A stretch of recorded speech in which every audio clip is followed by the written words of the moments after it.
Bonjour, donc bienvenue à la capsule Comment répondre aux propositions d'admission de Parcoursup. Alors, donc la période est du 2 juin au 15 juillet.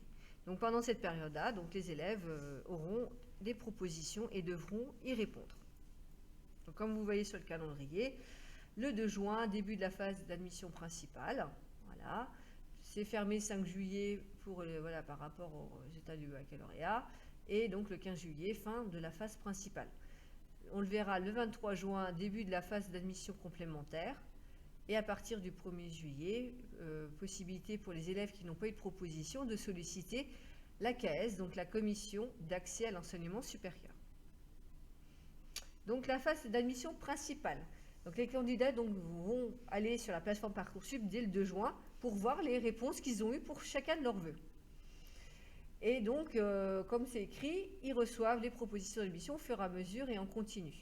Donc chaque fois qu'un candidat a fait son choix et accepté la proposition, il libère des places pour ceux qui sont donc en attente, et ça donne voilà, des vases communicants, je refuse mais je laisse ma place à quelqu'un d'autre.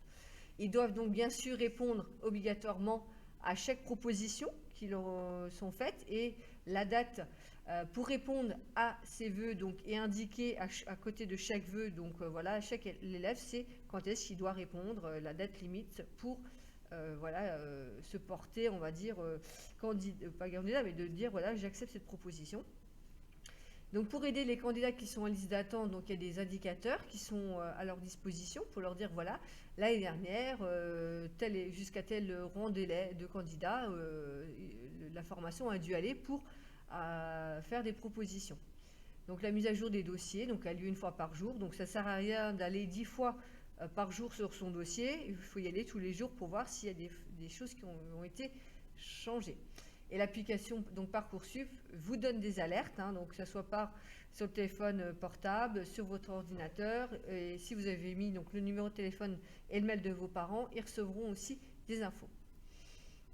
Alors là, on voit toutes les propositions qui sont possibles et toutes les réponses. Alors, pour les formations sélectives, tout ce qui est CPGE, BTS, BUT, école, donc il y a des réponses oui, ou en attente de place, donc sur liste d'attente, ou non. Donc non, ça veut dire que la formation a refusé la candidature de l'élève. En attente d'une place, donc sur liste d'attente, c'est l'établissement a classé le dossier de l'élève, mais un peu loin dans la liste pour qu'il ait toute une proposition. Ou oui, l'élève a été classé dans les X premiers et donc il y a une proposition. Et les réponses du candidat peut être j'accepte ou je renonce, donc au oui ou en attente, voilà, et je maintiens ou je renonce à mon vœu en attente. Voilà, donc il y a des possibilités, c'est vraiment au cas par cas. Donc voilà, en fonction de la réflexion de l'élève, il peut accepter, renoncer, maintenir ou pas ses vœux. Pour les formations non sélectives, donc il y a des réponses oui, des réponses oui-si, des oui en attente d'une place et des oui-si en attente d'une place. Donc c'est pareil. Là, la formation vous accepte tout de suite. Le oui-si, elle vous accepte, mais avec, comme on avait vu sur la capsule, comment s'inscrire sur Parcoursup, avec donc aménagement spécifique pour que l'élève réussisse au mieux sa formation.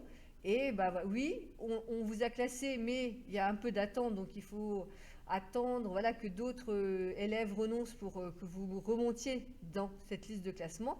Ou le oui-si, pareil, on vous accepte, mais dès qu'il y a une place, on vous fera une proposition. Et les réponses sont les mêmes, c'est j'accepte ou je renonce pour le oui. Pour le oui-si, c'est j'accepte ou je renonce, pareil. Et pour les vœux en attente, c'est je maintiens ou je renonce mon vœu en attente. Donc voilà, c'est les mêmes propositions. L'élève est vraiment libre de choisir vraiment, d'accepter, de renoncer, de maintenir ou pas. Voilà, c'est vraiment au cas par cas. Alors, l'élève reçoit une seule proposition d'admission et il a des vœux en attente. Donc ça, c'est le premier cas de figure. Donc, il accepte la proposition ou il y renonce. Comme on disait, l'élève est vraiment libre de sa réponse. Il peut dire oui, j'accepte d'aller dans cette formation-là, ou non, au contraire, j'ai réfléchi, je ne veux pas y aller. Voilà. Et après, il indique tous les vœux qu'il souhaite conserver en attente. Donc, imaginons que l'élève a fait 5 vœux. Il a eu une proposition sur un vœu, et il a 4 vœux en attente. Donc il peut dire oui, j'accepte la proposition ou non, j'y renonce à ce vœu-là et je maintiens ou pas mes 3 autres vœux. Donc il peut très bien dire bah, je renonce à un vœu en attente et j'en garde que 2, ou je renonce aux 3. Voilà, c'est vraiment lui qui décide. Hein. C'est vraiment après un choix à faire, mais là c'est vraiment l'élève qui prend l'entière décision. Et s'il accepte effectivement la proposition, ça signifie qu'il renonce à tous ses autres vœux.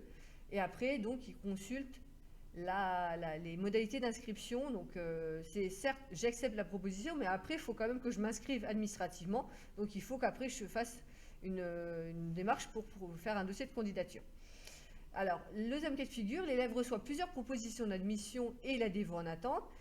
Il ne peut qu'accepter qu'une seule proposition à la fois. Donc, même si votre enfant a eu deux formations où il y a eu un oui, il faudra que sur les 2 là, votre enfant dise bah, je renonce à un et j'accepte l'autre. Donc il faut, voilà, en faisant ce choix, il libère donc des places pour d'autres candidats en attente. Il peut indiquer voilà s'il souhaite ou pas conserver ses vœux en attente. Et pareil, si il se dit bah non, en fait compte, j'accepte définitivement la proposition sur un de mes vœux, je renonce donc à tous mes vœux en attente. Donc, il doit bien sûr s'inscrire administrativement. Donc, on voit bien qu'au final, l'élève ne peut avoir qu'une seule et unique proposition à la fin. Il peut aller qu'à une seule formation. Mais il peut aussi donc rester ou pas sur des vœux en attente. Alors, donc, par exemple, l'exemple. Donc, Charlotte a fait 5 vœux. Elle les a tous confirmés. Le 2 juin, donc, elle va sur son dossier Parcoursup et voilà ce qu'elle voit. Donc, elle a fait un vœu en licence A, un vœu CPGE-B, un vœu CPGE-D, une licence E et une CPGE-F. Donc là, on voit qu'elle a une proposition donc, sur son vœu A, la licence. Pour la CPGE-B, elle est en attente. Pour la CPGE-D, c'est non, donc ça veut dire que l'établissement a refusé sa candidature. Pour la licence E, elle a eu un oui, et pour la CPGE-F, elle a eu un oui. Donc, on voit après donc les choix de Charlotte. Pour la licence, elle a renoncé. Tout compte fait, c'est dit non, j'ai pas envie d'aller dans cette licence. Elle a maintenu son vœu en attente sur la CPGE-B. Elle a renoncé à la licence E et elle a accepté donc la CPGE-F. Donc au final, on voit bien que Charlotte a accepté qu'une seule proposition, c'est la CPGE-F. Et donc, après, elle a eu d'autres choix. Donc là, elle était toujours en la CPGE-B, elle est en attente. CPGE-F, oui. Et là, après coup, elle a eu une proposition sur la CPGE-B. Donc, elle a accepté la CPGE-B. Et au final, donc, elle a renoncé à la F. Et on voit bien, comme je disais, que Charlotte a eu une seule et unique proposition et ne peut aller qu'à une seule formation à la rentrée. Donc l'idée c'est vraiment ça, c'est de voir voilà qu'est-ce que vous voulez vraiment faire au final et de vous dire bah, je renonce, je maintiens ou j'accepte. Voilà, c'est vraiment un choix personnel. Et ça on peut pas, comment dire, il n'y a pas de stratégie, c'est bien pas bien, c'est vraiment personnel ces choix. Réception donc, et réponse aux propositions d'admission. Donc à partir du 2 juin, le délai imparti pour répondre donc, est indiqué sur le dossier de chaque vœu. Donc là, il faudra bien vérifier que les réponses, au moment où vous les avez reçues, combien est le délai pour y répondre. Si vous ne répondez pas en temps et en heure, le vœu est supprimé. Donc il faut vraiment faire attention à ces délais-là. Donc là, on voit les propositions d'admission reçues le 2 juin. Donc le candidat peut répondre jusqu'au 7 juin. Ceux qui sont reçus à partir du 3 juin jusqu'au 7 juin, pareil. Plus, voilà, ça fait que 4 jours. Et après, tout ce qui est reçu après, le délai est de 2 jours. Donc, sous réserve que ce n'a pas changé, parce que voilà, c'était encore pas sûr à 100%. Donc voilà, là c'était une proposition, mais il se peut qu'il y ait des changements. Donc là, c'est pour ça qu'il faut vraiment regarder dans le dossier de l'élève au moment où seront les propositions pour vraiment avoir ces délais-là. Donc, et si, comme je disais, si le candidat ne répond pas, il perd donc sa proposition et la procédure est interrompue pendant les épreuves écrites du baccalauréat. Un accompagnement de mai à septembre. Donc pour tous les élèves qui malheureusement ont eu que des noms, ils peuvent donc accéder à la procédure complémentaire. Donc la procédure complémentaire permet donc aux élèves sans proposition de postuler sur les formations où il reste des places vacantes. Donc là, pareil, c'est une procédure voilà, qui est disponible et qui est limitée dans le sens où toutes les formations n'ont pas des places disponibles. Donc il faut voilà, que l'élève aille régulièrement sur le site Parcoursup pour voir si des nouvelles formations qui peuvent l'intéresser proposent ou pas des places. Pareil, à partir du 1er juillet, donc tous ceux qui n'ont pas eu de proposition donc, peuvent aussi solliciter la CAES, donc la Commission de l'accès à l'enseignement supérieur. Donc c'est le rectorat qui se charge de cette commission et qui permet donc aux élèves qui n'ont pas eu de formation à la rentrée d'éventuellement de trouver une formation sur l'académie de Nancy-Metz. Donc c'est pour ça que la rubrique Ma préférence, comme on a vu dans l'autre capsule, est importante. Si vous avez mis 3 vœux de BTS voilà, qui vous intéressent, et ben, la commission d'accès à l'enseignement supérieur va essayer sur ces 3 vœux que vous avez mis, en 1, en 2, en 3, de vous trouver donc une formation. Donc il va déjà regarder votre premier vœu, voir est-ce qu'il y a de la place ou pas dans ce vœu-là et éventuellement dans le lycée que vous avez mis. Si oui, ben voilà, on essaie de vous trouver une place et de reproposer votre dossier, ou dire bah non, il n'y a pas de place dans ce lycée-là, mais dans le lycée X, donc on va vous faire une proposition dans le lycée X, voilà. Donc c'est vraiment ça qui est important. La rubrique Ma préférence sert déjà à ça, à avoir vraiment vos souhaits les plus importants.